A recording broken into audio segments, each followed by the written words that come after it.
How's it going, everyone? I wanted to go through this article, this snippet, I think, of a large piece of work by O.G. Rose, Propositional Knowledge in a World Where Ideas Are Not Experiences. I discovered O.G. Rose recently. It was through Paul Vanderklay and the video the conversation he had with Jordan Hall and others. You could see Daniel in that video how much joy and love and care that he was giving to the ideas that he was talking about and how much he's explored them. And so I've done a deep dive on OG Rose, and I've been listening and reading a lot of their stuff. And this one came out recently, so I wanted to go through it because I think it's such an interesting idea and something to really think about going forward as we're kind of trying to grapple with um, the future and um, the meaning of things and of relationships and how to kind of have proper discernment about the important things in life.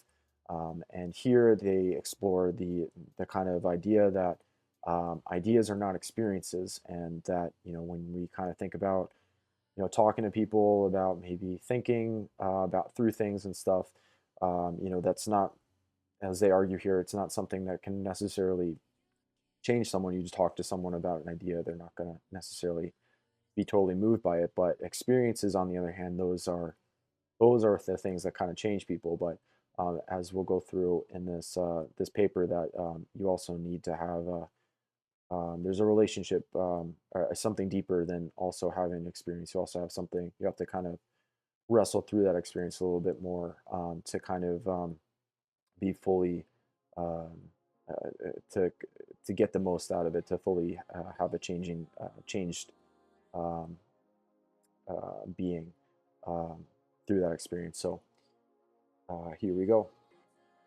A related topic to the tension between reason and faith, but here we can touch on what can be called the problem of propositional knowledge, which loosely here is the problem that ideas are not experiences, alluded to the conflict of mind. In other words, that people are not usually motivated by ideas like they are experiences.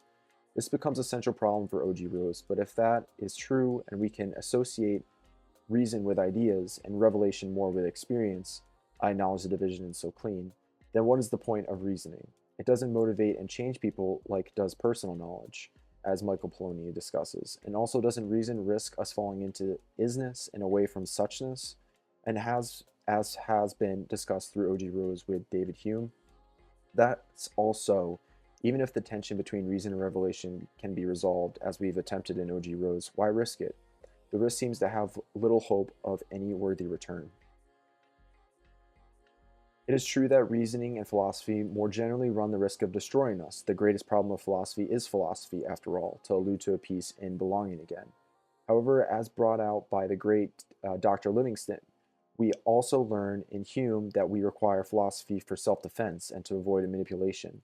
For if we can't think for ourselves, it's only a matter of time before we end up in some banality of evil, ardent, or unable to protect our loved ones from bad ideas and a dehumanizing zeitgeist, AA thinking, perhaps losing beauty, discussed by Thomas Jotkin. Reason is risky, and it alone cannot change us, but it is also necessary. Also, personally, I have found that every time I thought I had, quote unquote, reached the end of philosophy, I came to realize that I hardly started, and furthermore, I came to yet again learn that which was incredibly consequential for me practically and personally. It is true that ideas do not change us like experiences, but ideas can lead to experiences which otherwise would we would which excuse me we but ideas can lead to experiences we otherwise would not have, and furthermore can impact how we qualitatively undergo them, interpret them, and prove open to them and remember them. Ideas have consequences, as Weaver famously put it, for though they cannot change us like experiences, they dramatically impact what and how we experience what we do. I'll offer here another reason beyond just self-defense. I have found propositional knowledge utterly invaluable for sustaining what I learned from what I experienced, to help me not forget, and please note the stress of Plato and Socrates on memory in philosophy. Michelle and I often discuss that thinking, writing, and speaking are about the transformation of something we know into something we understand. which is to say we submit an intuition, insight, and or experience to conceptual mediation, which basically means we seek to generate propositional knowledge about it. Why is that important? Because otherwise we tend to forget the insight. We don't sustain. We lose it and then we forget we lost it. And then we are enclosed, locked from the inside. Likewise, we have an experience of faith without reason. We can't translate that experience into something we better understand to better live it. And furthermore, by failing to put it well into practice, we will then habituate ourselves one day at a day out of it. Remember the Lord who the Torah says. There is a long tradition in theology on the idea that God sustains being. And what I am suggesting here is that reason with propositional knowledge is on the side of remembering and sustaining what we experience and gain by personal knowledge. It is true that thinking alone doesn't change our lives, but the experiences that do change us will prove unable to sustain that change without thinking. Furthermore, thinking can help unfold the fullness of our experience, insights, institutions. It helps us bring out what was latent in them that we didn't fully realize at the time. Thinking also helps us share our lives with others. Propositional knowledge can shed light on how we can be with others best, and I believe that kind of knowledge is especially needed in global pluralism, where it is not given how best we should relate. Considering this, faith without reason is likely to be lost with time and something we fail to share. Propositional knowledge is necessary for keeping a hold on what we know, for by making what we know something we understand, we prove more able to believe in it when it is hard and not forget about it. It is something if something is true but we lack understanding of it, when we face hardship, challenge, people who doubt us, etc., it is likely we will forget what we know and start to question it, possibly putting us in great jeopardy. No reason alone isn't enough. No reason alone isn't enough, but without it, when times are tough, we are likely to lose and forget what matters. Also, reason could impact what comes before our eyes, to use a term Jochen highlights in Aristotle, which is to say what stands out to us and grabs our attention, could be influenced by what we have thought, wrestled with, articulated, and the like. In this way, reason could impact what knowledge is personal to us. It does change us, but it does so indirectly, seemingly irrelevant, but that is a mistake to assume. Other reasons propositional knowledge matters arises when we are faced with limits in time, money, knowledge, and the like. If I am limited in what my experiences I can have, and or I must choose between experiences, then reasoning can help me decide which experiences are most likely to generate valuable personal knowledge. Perhaps if I was like God and unlimited, I wouldn't need reason because everything would be personal knowledge relative to me. But since we are finite, we must tarry with the necessary tragedy of propositional knowledge per se. I cannot know everything is basically to say I cannot have personal knowledge about everything. In not being God and the role reason arises precisely from our finitude. Also, reason can help us not get trapped in a language game and from losing the ability to think outside that schema. Language structures our thinking, not just represent it. And if we are enclosed in a language, symbolic, and or way of understanding, that can prove practically consequential in our lives. A role of philosophy and say annihilation, Heidegger, or negation, Hegel, is to keep that from happening. We are always ready speaking, so it is not an option to avoid language altogether. The question is only if we might think about our words and how we use them to keep them from overdetermining us.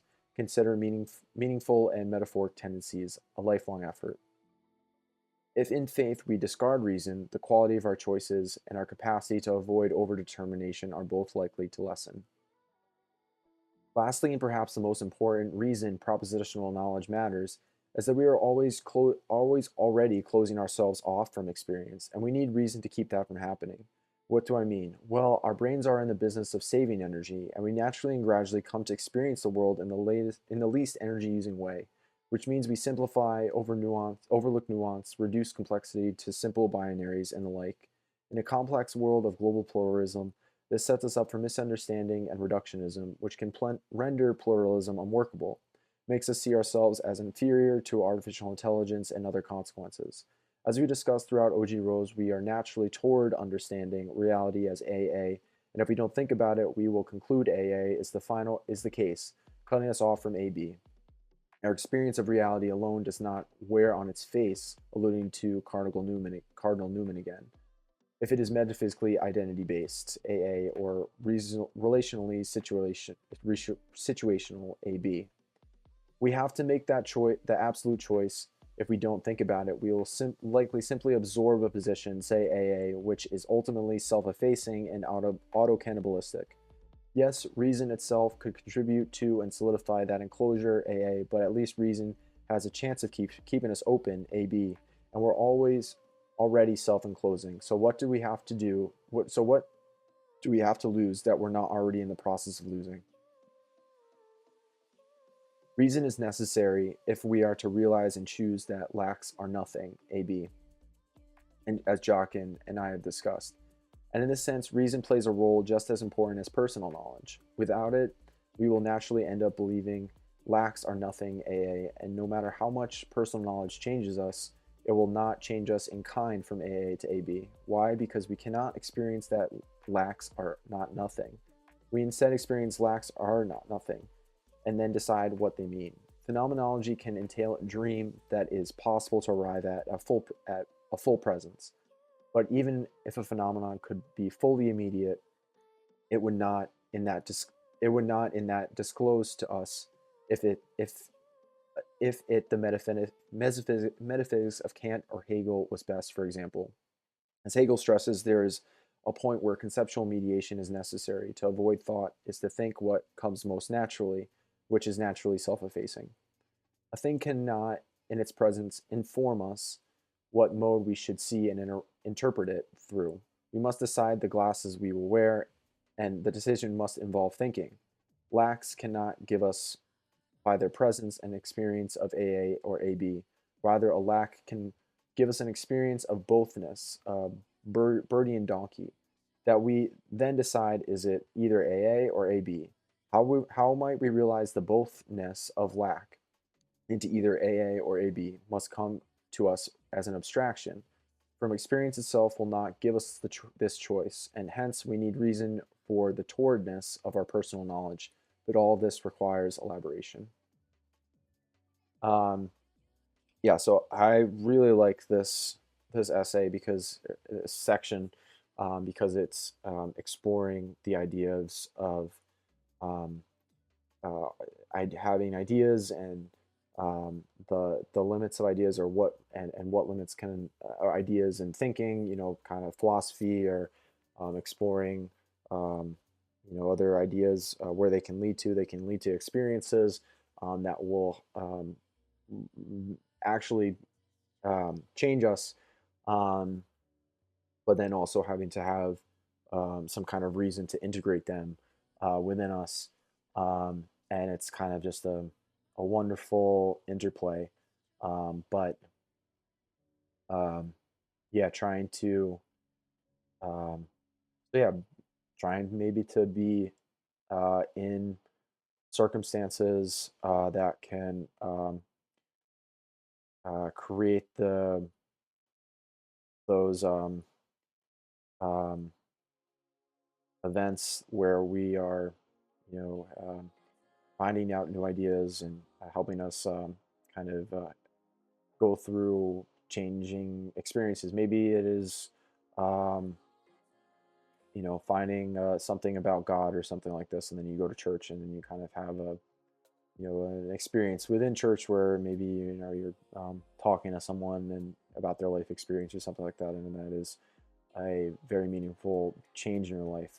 Um, I mean, that's happened to me before, and it is something that you can't necessarily get at from just reading it in something. But the idea that you can find it in some kind of idea, but then kind of taking out in the real world and having an experience and having that fully change you, I think that's really beautiful. And I think it's where we find these ideas and experiences through beauty, as O.G. Rose discusses. So yeah, I just want to kind of highlight this article and um, OG Rose specifically because they're doing great work. And yeah, let me know what you think in the comments. God bless.